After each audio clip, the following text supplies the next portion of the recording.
Hello dear students, welcome to the session. So ఈ సెషన్లో మనం ఎప్పుడైతే ఒక ప్యూర్ రెసిస్టర్కి కనుక మనం ఏసీ సోర్స్ ఇచ్చినప్పుడు మరి ఆ రెసిస్టర్కి సంబంధించినటువంటి దానిలో ప్రవహిస్తున్నటువంటి కరెంట్ మరియు దాని అక్రాస్ ఉన్నటువంటి వోల్టేజ్కి మధ్య ఉన్నటువంటి రిలేషన్ ఏ విధంగా ఉంటుందో ఈ వీడియోలో తెలుసుకుందాం. ఓకేనా? Let us start with the video. First of all let us see the heading, that is AC subjected to a pure resistor. Okay, so ఎప్పుడైతే ఏసీ సోర్స్ని కనుక మనం ఒక ప్యూర్ రెసిస్టర్ కనుక మనము సప్లై చేసినప్పుడు ఆ రెసిస్టర్లో వోల్టేజ్ కరెంట్ రిలేషన్ చూద్దాం మనం. ఓకేనా? సో మరి ఏసీ మన first of all let us see the resistor. ఇది రెసిస్టర్, మరి దీనికి సంబంధించినటువంటి సబ్జెక్ట్ చేసినటువంటి వోల్టేజ్ విలువ ఇన్స్టంటేనియస్ వాల్యూ ఇలా రాద్దాం. ఇది కరెంట్. ఓకేనా? లేదంటే వి ఆఫ్ టీ మరియు ఐ ఆఫ్ టీ అని రాసిన ఏ ఇబ్బంది లేదు. రైట్, ఇది రెసిస్టర్. అయితే ఇక్కడ మనకి మరి ఓమ్స్ల ప్రకారంగా మనకు రిలేషన్ తెలుసు. ఏంటది? రెసిస్టర్ మరియు ఇండక్టర్ కరెంట్కి సంబంధించిన రిలేషన్. సో ఇక్కడ సబ్జెక్ట్ చేసినటువంటి వోల్టేజ్ యొక్క విలువను నేను ఇన్స్టంటేనియస్ రూపంలో ఇక్కడ ఆల్రెడీ ముందే చెప్పాను నేను, it is nothing but instantaneous value అని చెప్పేసి కదా. సో దాన్ని స్మాల్ వీగానే ఉంచుదాం మనం, ఎటువంటి మార్పు చేయవలసినటువంటి అవసరం లేదు. That is equals to VM sine of omega T. ఓకేనా? ఇది మనం సబ్జెక్ట్ చేసినటువంటి వోల్టేజ్ యొక్క విలువ, where it is an instantaneous value కదా. రైట్, మరి దీంట్లో ప్రవహిస్తున్నటువంటి కరెంటు గనక రాసినట్లయితే వి బై ఆర్ అని రాసుకోవచ్చు కదా. దట్ ఈజ్ ఈక్వల్స్ టు, మరి ఇక్కడ వి అంటే ఏంటి?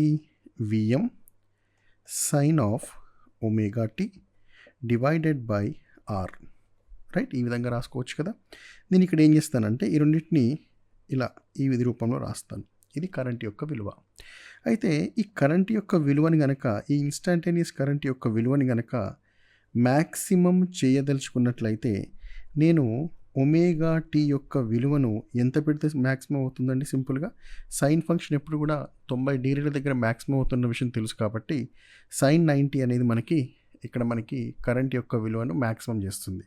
సో ఇప్పుడు ఈ కరెంట్ యొక్క విలువ ఏదైతే ఉందో అది ఏ రూపంలో ఉంది? ఇప్పుడు అది మ్యాక్సిమం రూపంలో ఉంది. ఎందుకంటే ఒమేగా టీ అనేది 90 డిగ్రీలు సబ్స్టిట్యూట్ చేశాం కాబట్టి, అంటే మనము ఇక్కడ అనుకున్నాం కాబట్టి. ఓకేనా? దట్ ఈజ్ ఈక్వల్స్ టు, మరి ఇక్కడ 90 సైన్ 90 డిగ్రీలు అంటే 1కి సమానం కాబట్టి మిగిలినటువంటి కరెంట్ యొక్క విలువ మ్యాక్సిమం రూపంలో మనకి ఇక్కడ చూడవచ్చు. దట్ ఈజ్ ఈక్వల్స్ టు ఇక్కడ వి మ్యాక్స్ లేకపోతే విఎం అన్న సేమ్ కదా. సో ఇక్కడ వి మ్యాక్స్ అని రాద్దాం. Okay, right. So V max by R amperes. Okay, V max by R amperes. ఏది? ఐ మ్యాక్స్ అంటే. Okay, right. మరి ఇక్కడ మనం ఇక్కడ గమనించినటువంటి విషయం ఏదైతే ఉందో దాన్ని మళ్ళీ ఒక్కసారి ఇక్కడ రాసే ప్రయత్నం చేస్తున్నాను. ఒకసారి చూడండి. దట్ ఈస్ ఇక్కడ I max is equals to V max by R. మరి ఇప్పుడు ఆర్ ఏమని రాసుకోవచ్చండి? R is equals to V max by I max. అంటే ఇక్కడ వోల్టేజ్ బై కరెంట్ ఏదైతే ఉంటుందో దాన్ని మనం ఎందులో సూచిస్తాం? ఓమ్స్ కదా. రైట్, అదే ఈ యొక్క విలువని ఈ విధంగా కూడా రాసుకోవచ్చు. ఏదైతే మనం ఆర్ఎంఎస్ వాల్యూ అని, యావరేజ్ వాల్యూస్ అని ఏవైతే బేసిక్లో చదువుకొని ఉంటామో వాటిని ఈ రూపంలో రాయొచ్చు. మనం ఒక్కసారి రాసే ప్రయత్నం చేద్దాం. దట్ ఈజ్ ఈక్వల్స్ టు ఇక్కడ V max by I max ఏదైతే ఉందో దాన్ని నేను ఏం చేస్తాను అంటే divided by √2 divided by √2. We max by √2, we max by I max by √2 అంటే ఆర్ఎంఎస్ వాల్యూస్కి అయిపోతాయి కదా. అంటే ఇక్కడ విఆర్ఎంఎస్ బై ఐఆర్ఎంఎస్ అని రాసుకోవచ్చు. That is nothing but what? Ohms. Correct. అంటే ఇక్కడ మనం గుర్తుపెట్టుకోవాల్సిన విషయం ఏంటయ్యా అంటే, రిమెంబర్ ద పాయింట్ దట్ మనము ఇక్కడ రాసినటువంటి విలువ ఏదైతే ఉందో, అంటే రెసిస్టెన్స్ అనగా రేషియో ఆఫ్ మ్యాక్సిమం వాల్యూస్ అన్నా పర్వాలేదు, రేషియో ఆఫ్ ఆర్ఎంఎస్ వాల్యూస్ అంటే వోల్టేజ్ అపాన్ కరెంట్, యూనిట్స్ వచ్చేసి ఓమ్స్. ఇది జనరల్గా రెసిస్టెన్స్ని మనం డిఫైన్ చేయడానికి ఉపయోగించినటువంటి రేషియో. ఓకేనా. ద ఫేజర్ వాల్యూస్ లేకపోతే RMS values of voltage to the RMS values of currents యొక్క రేషియోని మనం ఇక్కడ రెసిస్టెన్స్గా డిఫైన్ చేయొచ్చు ఇన్ జనరల్గా. Of course resistance might not be change with respect to ACR DCR doesn't matters, కానీ మనకు రెసిస్టెన్స్ యొక్క విలువని ఈ విధంగా అంటే రేపు క్యాలిక్యులేట్ చేసేటప్పుడు మనకు ఆర్ఎంఎస్ విలువలు మ్యాక్సిమం విలువలు ఏవి వచ్చినా ఫరక్ లేదు, ఆ రేషియో కట్టేస్తే మనకి ఆ రెసిస్టెన్స్ వస్తుందన్న విషయం తెలుస్తుంది ఇక్కడ. రైట్, ఇప్పుడు మనం ఈ సబ్స్టిట్యూషన్ చేసిన తర్వాత వచ్చినటువంటి కరెంట్స్ ఎలా ఉంటాయో చూద్దాం. చూడండి, ఇక్కడ ఐమాక్స్ అంటే ఇదే కదా, ఈ యొక్క రూపాన్ని నేను ఐమాక్స్ రూపంతో రాయొచ్చు కదా. That is nothing but I is equals to Imax sin of omega t. అయితే ఇక్కడ గమనించండి, వోల్టేజ్ ఎంత అండి ఇక్కడ, that is V is equals to Vmax sin of omega t. మీరు గమనించినట్లయితే ఇక్కడ ఈ యొక్క ఒమేగా టీ, ఇక్కడ ఒమేగా టీ అంటే ఇనిషియల్ వాల్యూస్ లేదా maximum values are remains same. అంటే ఇక్కడ ఇనిషియల్ వాల్యూస్ అంటే ఉద్దేశం ఏంటయ్యా అంటే ఇక్కడ అంటే ఏదైతే మన వేవ్ ఫామ్ డిఫరెన్స్ ఏదైతే ఉంటుందో ఫేజార్ డిఫరెన్స్ అంటాం. ఈ యొక్క రెండు ఈక్వేషన్ని గమనించినట్లయితే మనకు ఫేజార్ డిఫరెన్స్ అనేది 0 కనిపిస్తుంది కదా. సో ఇక్కడ నా పాయింట్ రాస్తున్నాను, phase difference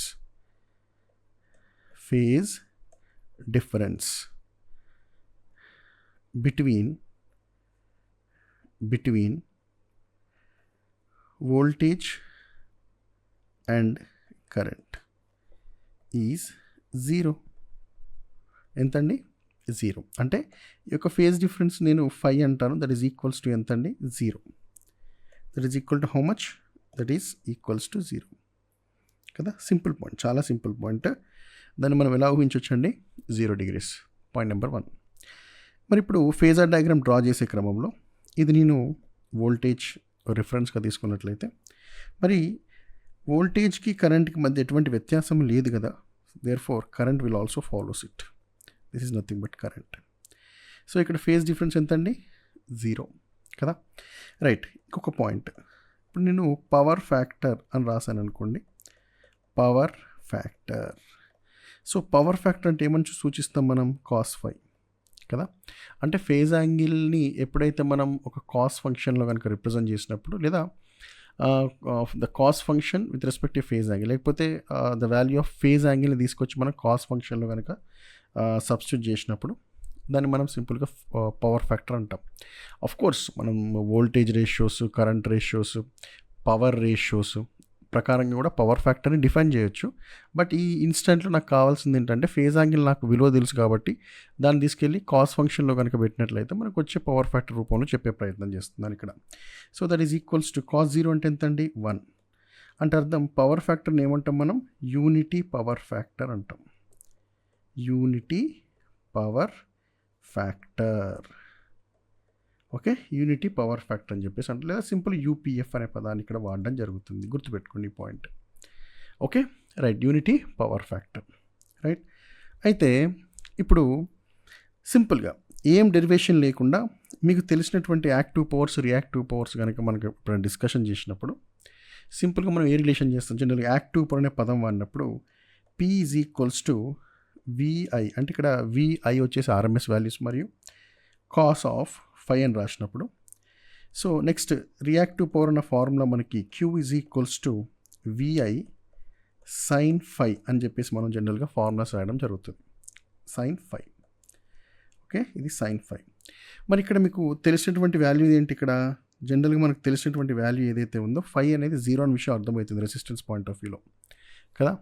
so resistance point of వ్యూలో phi అన్నప్పుడు ఇది ఏమవుతుంది, ఇక్కడ 1 అవుతుంది. అంటే అర్థం మనకి ఇక్కడ యాక్టివ్ పవర్ అనేది ఎగ్జిస్ట్ అవుతుంది. క్లియర్. నెక్స్ట్ phi అనేది 0 అయినప్పుడు sin 0 ఎంత, 0. అంటే ఇక్కడ రియాక్టివ్ పవర్ అనేది ఎగ్జిస్ట్ అవ్వదు. ఓకేనా, అంటే Q ఈక్వల్ ఎంత, 0. చేస్తాను, reactive power is not existed. So మరి రియాక్టివ్ పవర్ ఎగ్జిస్ట్ అవ్వదు, యాక్టివ్ పవర్ మాత్రమే ఎగ్జిస్ట్ అవుతుంది. సో ఎక్కడైతే రెసిస్టెన్స్ అనే లెటర్, అంటే ఈ రెసిస్టెన్స్ అనే R అనే పదం కనిపించినప్పుడు మీరు గుర్తుపెట్టుకోవాల్సిన పాయింట్ ఏంటయ్యా అంటే ఈ రెసిస్టెన్స్ అనేది ఏం చేస్తుందయ్యా అంటే జనరల్గా ఎలక్ట్రికల్ పవర్ని హీట్ ఎనర్జీగా, అంటే ఎలక్ట్రికల్ ఎనర్జీని హీట్ ఎనర్జీగా కన్వర్ట్ చేస్తుంది. అయితే ఇక్కడ హీట్ ఎనర్జీ ఏదైతే ఉంటుందో దాన్ని ఏ రూపంలో పవర్ అని మాట్లాడతాము అంటే యాక్టివ్ పవర్స్. ఏంటండి ఇది? Active power. గుర్తు పెట్టుకోండి. ఓకేనా? ఎక్కడైనా సరే హీట్ ఉత్పత్తి అయింది అంటే అక్కడ రెసిస్టెన్స్ ఉన్నట్టే, రెసిస్టెన్స్ ఉంది అంటే యాక్టివ్ పవర్ ఉన్నట్టే.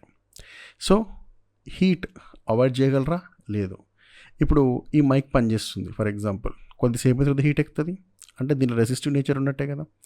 లేదంటే అది లైట్ ఉత్పత్తి చేస్తుంది అంటే కొంతసేపు తర్వాత హీట్ ఎక్కుతుంది కదా, రెసిస్టెన్స్ ఉన్నట్టే కదా.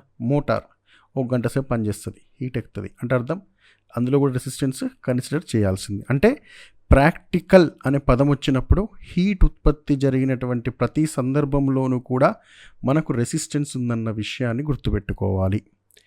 సరే, ఆ రెసిస్టెన్స్ ఉత్పత్తి చేసేది అది I²R లాసా, V²/R లాసా, ఇవన్నీ తర్వాత చూద్దాం. But the end of the day resistance అనే పదం వచ్చినప్పుడు ఎటువంటి పవర్ గురించి మాట్లాడతారు మీరు? Active power. దాన్ని మనం ఎఫెక్టివ్ పవర్ అంటాం, ట్రూ పవర్ అంటాం, రియల్ పవర్ అంటాం, యావరేజ్ పవర్ అని కూడా అంటాం మనం. ఓకేనా? సో P = VI అంటే అర్థం ఏంటి? ఇక్కడ VI ఏదైతే ఉందో that must be what type of voltage and currents? RMS values. ఒకవేళ I²R అంటే I వచ్చేసి RMS వాల్యూ, V²/R అంటే V వచ్చేసి RMS వాల్యూ. ఇది గుర్తుపెట్టుకోండి బస్. ఇంకా రెసిస్టెన్స్ గురించి ఏ క్వశ్చన్ అడిగినా సరే ఇంతకు మించి ఏం లేదు. అక్కడ 10 ఇండక్టర్లు ఉన్నాయి, 10 కెపాసిటర్లు ఉన్నాయి, బట్ హీట్ ఉత్పత్తి అయింది అంటే ఏం కన్సిడర్ చేయాలి? అక్కడ నుండి రెసిస్టెన్సే కన్సిడర్ చేయాలి. గుర్తుపెట్టుకోండి. ఎందుకంటే ఇండక్టర్లు, కెపాసిటర్లు పవర్ని ఉత్పత్తి చేయవు, పవర్ని కన్జ్యూమ్ చేయవు, పవర్ని డిసిపేట్ చేయవు.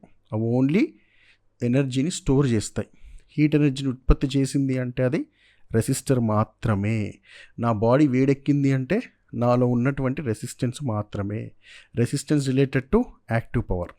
ఇండక్టర్, కెపాసిటర్ సంబంధించి related to reactive power. Combination of active and reactive apparent power. Clear my point? మరి నెక్స్ట్ లెక్చర్లో we are going to deal with the inductor and capacitor. Remember that where there is a resistance there exist an active power or average power or true power. Clear my point? Right? And the values of currents and voltage must be in AC to be taken as RMS values. Clear my point? Power factor remains unity. Phase angle 0. Clear? That's all for this lecture. Thank you so much.